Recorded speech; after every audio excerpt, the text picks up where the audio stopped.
bersambung selepas rehat sebentar. Baik, gini. Sambung balik. Qala al-mu'allif rahimahullah ta'ala wa nafa'na bi'ulumihi fid darain amin ya rabbal alamin.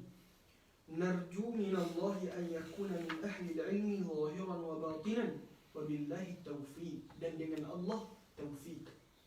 Taufiq, apa maksud taufiq? Iaitu khalqul qudrah, khalqu qudrati ta'ah fil 'abdi, iaitu menjadikan kemampuan ketaatan pada hamba. Itu dipanggil taufik.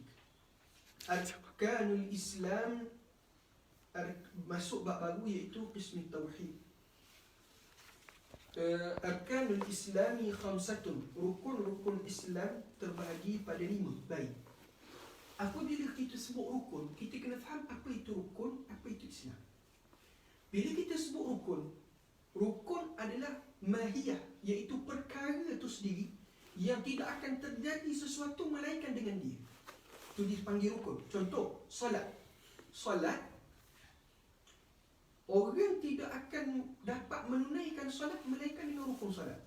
Sekiranya tidak ada salah satu daripada rukun, tidak sah solat. Contoh dia rokok. Tidak ada rokok. Rokok itu adalah perbuatan solat itu sendiri. Dia tak rokok ketika solat, maka solat ini tidak sah. Baik. Maka kita melihat pada rukun Islam yang 5. Rukun Islam yang 5, syahadah. Okey, 1. Sembahyang, puasa, zakat, haji. Adakah seseorang yang tidak menunaikan salat maka dia menjadi kufur? Secara zahirnya kita melihat begitu, sebab kita sebut rukun. Tapi di sana mazhab Syafi'i menyebut tidak menjadi kafir seseorang yang tidak salat semata-mata kerana malah. Menjadi kafir apabila dia ingkar tentang kewajipan salat. Maka ulama kata rukun Islam dipanggil rukun majazi, bukan dengan makna rukun hakiki. Sebab salat, puasa, zakat, haji sekiranya tidak buat kerana malah, bukan kerana ingkar, tidak mengeluarkan dia daripada salat, maka situ berlaku tanaqud dengan makna asal bagi rukun. Sebab itu ulama kata rukun Islam dengan makna rukun majazi. Jelas? Rukun Islam ni ada 5. Ini berpandukan hadis daripada Abdullah bin Umar. Buniyal Islamu ala khamsin. Boleh baca syahadatu, boleh baca syahadati, atau apa? Syahadatu an la ilaha illallah wa anna Muhammadar Rasulullah wa iqamis salah wa ita'iz zakah wa hajjul baiti wa hajjul wa sawmi Ramadan. Ada 5. Faham? Maka Allahumma salli ala sayyidina Muhammad. Yang pertama, syahadah. Apa maksud syahadah? Naik saksi. Apa maksud naik saksi? Iaitu i'tiqad secara jazam, yakin secara penuh, secara kukuh di dalam hati, anna la ilaha illallah, bahawa tiada Tuhan melainkan Allah. Asal makna ilah di sisi penggunaan orang Arab dengan makna ma'bud. Asal bagi ilah dengan penggunaan orang Arab adalah semata-mata ma'bud. Sama ada sembahan itu yang sahih ataupun yang batil. Tapi makna la ilaha illallah, ulama kata la ilaha illallah bermakna la ma'bud bihaqqin fi wujudi illallah. Tidak ada sembahan yang sebenar-benar layak disembah pada kewujudannya melainkan Allah Subhanahu wa ta'ala. Wa anna Muhammadar Rasulullah, dan Nabi Muhammad itu pesuruh bagi Allah. Pesuruh bagi Allah kepada siapa? Berlaku kesepakatan para ulama ke atas manusia dan jin, iaitu dipanggil saqalain, yang memberatkan bumi. Diutuskan Nabi Muhammad SAW kepada manusia dan jin, itu berlaku kesepakatan para ulama. Yang berlaku khilaf di kalangan para ulama, adakah diutuskan juga kepada malaikat?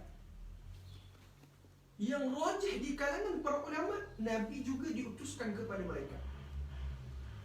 Cuma ulama berselisih pula pendapat diutuskan kepada malaikat tadi atas jalan tashrif ataupun jalan taklif. jalan tashrif dan takrim, kemuliaan, ataupun di atas jalan keberkatan, taklif, keberatan. Baik, di sini berlaku khilaf di kalangan para ulama. Al-Imam Ar-Ramli menyebut Nabi diutuskan kepada malaikat di atas jalan tashrif. Baik. Bila sebut Rasul, apakah Rasul? Rasul ni kata para ulama iaitu manusia, insan. Maksud apa? Mengeluarkan jin dan malaikat. Tidak ada jin dan malaikat di kalangan Rasul. Insan. Kemudian hurrun, merdeka. Tidak ada Nabi dan Rasul di kalangan hamba. Maka ulama, di sinilah ulama mengeluarkan Luqmanul Hakim, mengatakan bahawa Luqmanul Hakim sebagai seorang lelaki yang salih, bukannya seorang Nabi ataupun Rasul. Yang syarat ketiga, zakarun, lelaki. Kerana nak mengeluarkan sebahagian pendapat para ulama yang mengatakan adanya Nabi di kalangan wanita. Siapa Nabi di kalangan wanita? Antara pendapat para ulama kata Nabi di kalangan wanita ni iaitu Hawa, Asiyah, Siti Hajar, Siti Sarah, ibu Nabi Musa, Siti Maryam. 6 orang. Asiyah, isteri Fir'aun, kemudian mak kepada Nabi Musa, dan juga Siti Maryam, mak pada Nabi Isa, Siti Hajar, Siti Sarah dan Siti Hawa. 6 ini ada sebahagian ulama yang berpendapat mereka ini Nabi. Namun yang rajah tidak. Kerana Nabi dan Rasul adalah di kalangan para lelaki. Kemudian yang keempat, syarat bagi Nabi sejahtera daripada penyakit-penyakit yang menyebabkan orang lari daripadanya. Sebab itu pendapat yang mengatakan bahawa Nabi Ayub sakit sehingga tubik ulat menyebabkan orang lari daripada dia kerana sakitnya, maka cerita ini dipanggil kisah Israiliyat. Kerana memang Nabi Ayub sakit, tapi tidaklah sakit yang mengurangkan darjatnya. Yang kelima, mak ayah Nabi tidak melakukan perkara-perkara yang tercela. Dan juga Nabi dan Rasul diutuskan dengan wahyu. Cuma bezanya Nabi tidak diwajibkan menyampai, Rasul diwajibkan menyampai. Sebenarnya masalah apa beza di antara Nabi dan Rasul berlaku perselisihan yang panjang di kalangan para ulama. Cuma kita ambil pendapat yang masyhur di sisi masyarakat kita. Kita ambil pendapat yang masyhur di sisi masyarakat kita. Wa iqamus salah, dan mendirikan salat. Di asal makna iqam, mendirikan, makna kata ulama, maksud mendirikan iaitu mulazamah wal istimrar. Mulazamah dan juga berterusan. Apa maksud mulazamah dan berterusan? Yakni dia mendirikan salat dengan cukup rukun, syarat dan sesempurna yang boleh, dan kesempurnaan tadi dia berterusan. Yakni tidaklah dia rasa rok, dia semayang, dia rasa malas, dia tinggal. Sebab itu istimrar. Mulazamah wal istimrar dengan sembahyang. Sembahyang di sini iaitu sembahyang yang fardu, bukan sembahyang sunat. Kerana sembahyang sunat dia tidak termasuk dalam rukun Islam, dia hanya penyempurna bagi solat-solat. Wa ita'uz zakah, ita, dan mengeluarkan zakat. Bila kita sebut mengeluarkan zakat, maka bila sebut keluar, maka dia ada tempat. Bila keluar, dia mesti ada orang yang menerima. Bila sebut menerima, siapa menerima itu? Iaitu itulah asnah-asnah yang disebut oleh Allah Subhanahu wa taala dalam Al-Quran. Asnah yang disebut oleh Allah Subhanahu wa taala dalam Al-Quran. Masalah sekian. Kita bila sebut ita berbeza dengan uti, sebab ita beri kepada orang yang selayaknya. Bila beri kepada orang selayaknya, timbul masalah. Guana kalau kita beri, tiba-tiba kita dapat tahu orang hak dapat zakat kita tu bukan asnah. Berlakon je belum-belum ni. Asnah atas penuntut ilmu. Rupa-rupa mari Jordan tidur. Kuarantin. Jan. Masya Allah, Masya Allah. Maka mana? Boleh tak kita sah tak zakat kita? Di sini berlaku perselisihan di kalangan para ulama. Pendapat yang sahih dalam mazhab Syafi'i, zakatnya tidak sah. Wajib dikeluarkan kembali. Baik, bila tak sah, boleh tak kita nak minta mula zakat kita dengan orang tadi? Maka ulama kata, kita nak minta mula zakat kita dengan orang tadi, boleh dengan syarat masa kita beri tadi kita lafaz. Ini zakat saya. Sekiranya tidak dilafazkan, sekadar beri, maka kata para ulama tak boleh minta mula. Maka wahai penuntut ilmu dan sahabat-sahabatku sekalian, pesanku untuk diriku sendiri dan semua, belajarlah rajin-rajin. Cuti-cuti ni jangan banyak sangat tidur. Banyakkan membaca dan murajaah. Ni bukan time tidur ni. Kuarantin ni sepatutnya banyak ilmu kita tambah.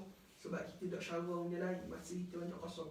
Patutnya masa ni nak pergi mausu'ah fiqhiyah ke, Tufatul Muntah beli ke. Beli boleh? Beli nampak pergi kedai buku kitab sosok dah kena sini nak pergi dulu. Kalau kita pergi, kita ambil kitab Al-Mu'tamad. Al-Mu'tamad apa jilid? 6 jilid. 5 jilid. 5 jilid. 2 minggu takkan dah habis. Novel dah. Facebook buat main. Facebook WhatsApp. Baca kitab dah. Baik, sambung. Wa shawmu Ramadan, dan berpuasa pada bulan Ramadan. Puasa bulan Ramadan, apa makna puasa dengan makna imsak? As-siyam bermakna imsak. Puasa dengan makna imsak. Apa maksud imsak? Imsak ni tahan diri daripada perkara-perkara yang membatalkan puasa pada bulan Ramadan. Puasa pada bulan Ramadan ini hak berlaku kesepakatan adalah hak terdiri daripada rukun Islam. Adapun hak lain, puasa-puasa lain, dia bukan sebahagian daripada rukun Islam, hukumnya hanyalah sunat sahaja. Baik, bila disebut Ramadan, asal daripada Ramdah, panah terik. Sebab apa? Kenapa bulan Ramadan dikenali sebagai Ramadan? Ada 3 pendapat para ulama.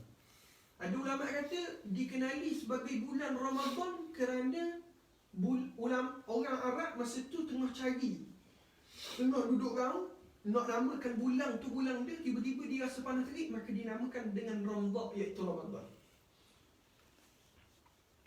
Ada ulama kata dinamakan bulan tu sebagai bulan Ramadan kerana dengan makna Ramdah kerana membakar dosa-dosa yang kita lakukan dengan puasa. Membakar dosa-dosa yang kita lakukan dengan puasa. Ada pendapat juga ulama kata Ramadan adalah salah satu daripada nama-nama Allah Subhanahu Wa Taala. Namun pendapat yang paling diterima oleh sebahagian besar ulama adalah pendapat yang pertama. Wa hajjul baiti man istata'a ilaihi sabila. Al-hajju iaitu bermakna al-qasdu. Haji daripada sudut lughah adalah dengan makna qasad. Mengqasadkan ibadah ke Baitullah. Kenapa para ulama dalam mazhab Syafi'i, kalau kita baca kitab-kitab ulama fiqh Syafi'i, apabila dia menguraikan hadis al-hajjul baiti, maka dia akan terjemahkan al-hajju bermakna al-qasdu. Kerana haji, ibadah haji berlaku kesepakatan para ulama, dia adalah fardu, wajib ke atas semua orang yang beriman. Namun kewajipan umrah berlaku khilaf di kalangan para ulama. Mu'tamad di sisi mazhab Syafi'i, umrah juga wajib. Berpandukan ayat Allah Ta'ala, wa atimmul hajja wal umrata lillah. Maka ambil daripada hadis, daripada ayat ini, ayat Quran ini, ulama dalam mazhab Syafi'i sebut umrah juga wajib. Sebab itu kerana nak memasukkan sekali umrah dalam ni, ditakwil al-hajju bermakna al-qasdu dengan makna lughah, iaitu mengqasadkan ke Baitullah untuk melakukan ibadah Man istata'a ilaihi sabila, bagi siapa yang berkemampuan kepada untuk jalan. Kemampuan di sini dua. Pertama, kemampuan daripada sudut kewangan untuk membeli kenderaan, kemampuan kenderaan, kewangan untuk ditinggalkan kepada orang yang diwajibkan nafkah. Yang kedua, kemampuan daripada sudut tubuh badan. Ni KG kita akan temu dalam bab haji, insya-Allah. Ma'al ikhlasi wa tasdiq, melakukan semua perkara yang 5 ini, ikhlas dan tasdiq. Dengan kita ni ikhlaskan diri kepada Allah Subhanahu wa taala, iaitu melakukan semata-mata kerana Allah, dan tasdiq, membenarkan. Faman lam yakun mukhlisan, bagi siapa yang tidak ikhlas, fahuwa munafiqun, maka dia adalah orang munafik. Munafik terbahagi pada dua.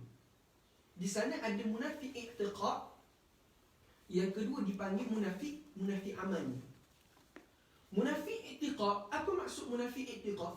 Zahirnya Islam tapi menyembunyikan kekufuran di dalam hati, itu munafik i'tiqad. Hak ni jelas-jelas kafir. Adapun munafik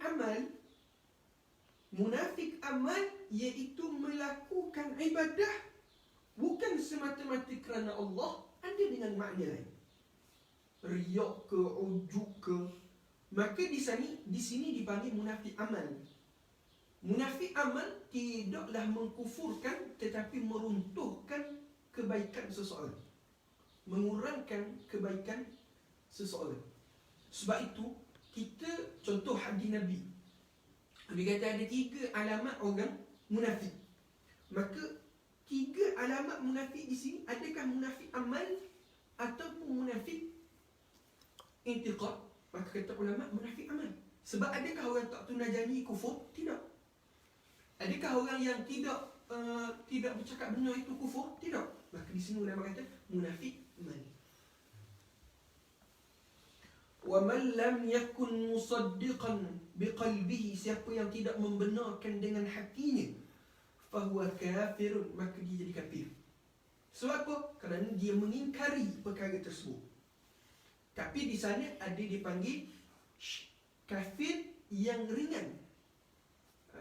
Kafir yang ringan, seperti yang disebut oleh Ibn Abbas radhiyallahu ta'ala anhu dalam tafsir Ibn Abbas. Kafir yang rendah daripada kafir, iaitu mana? Umpama contohnya, dia ini beramal bukan kerana Allah. Termasuk juga dalam masalah ini. Faslun fil iman wa aslul iman. InsyaAllah ni kita sambung esok. Malam hari ni kita tak boleh nak sambung banyak kerana kita banyak masalah teknikal lagi. Anda mewakili daripada Darul Ihsan lah, sebab mudir Darul Ihsan dan juga Esko BKPI kita Maulana Wan dia nak walah, dia segan. Jadi anda mewakili mereka minta maaf untuk insyaAllah untuk esok kita baca banyak sikit, dan kita target insyaAllah lah sepanjang kuarantin kita sampai hari Sabtu ni dan pun khatam insyaAllah dan khatam Sabtu ni. Anda akan buatlah ke mana-mana kalian, dan minta maaf banyaklah kepada semua para pendengar